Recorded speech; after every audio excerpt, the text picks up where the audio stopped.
মহান স্বাধীনতা ও জাতীয় দিবসে ৩১ বার তোপধ্বনির মধ্যে দিয়ে মহান মুক্তিযুদ্ধের বীর শহীদদের স্মৃতির প্রতি শ্রদ্ধা জানিয়ে দুপচাঁচিয়ায় শুরু হয়েছে মহান স্বাধীনতা দিবস ও জাতীয় দিবসের কর্মসূচি। ২৬ মার্চ সকাল ৬:৩০টার দিকে উপজেলা স্মৃতি অম্লানে পুষ্পস্তবক অর্পণের মাধ্যমে প্রথমে শ্রদ্ধা নিবেদন করেন উপজেলা নির্বাহী কর্মকর্তা শাহরুখ খান। শ্রদ্ধা নিবেদন শেষে সাংবাদিকদের তিনি বলেন, উৎসব মুখর পরিবেশে স্বাধীনতা দিবস উদযাপনের লক্ষ্যে উপজেলা প্রশাসনের পক্ষ থেকে দিনব্যাপী নানা কর্মসূচি গ্রহণ করা হয়েছে।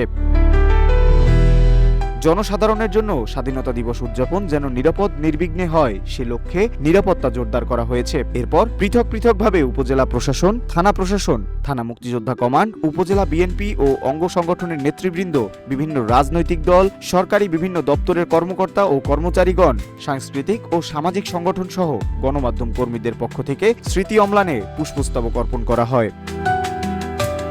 উপজেলা প্রশাসনের উদ্যোগে মহান স্বাধীনতা দিবসের কর্মসূচির মধ্যে সকালে দুপচাঁচিয়া সরকারি পাইলট উচ্চ বিদ্যালয় মাঠে জাতীয় পতাকা উত্তোলন ও জাতীয় সঙ্গীত পরিবেশন, বিভিন্ন শিক্ষা প্রতিষ্ঠানের ছাত্রছাত্রীদের অংশগ্রহণের সমাবেশ, কুচকাওয়াজ ও ডিসপ্লে প্রদর্শন ও পুরস্কার বিতরণ করা হয়।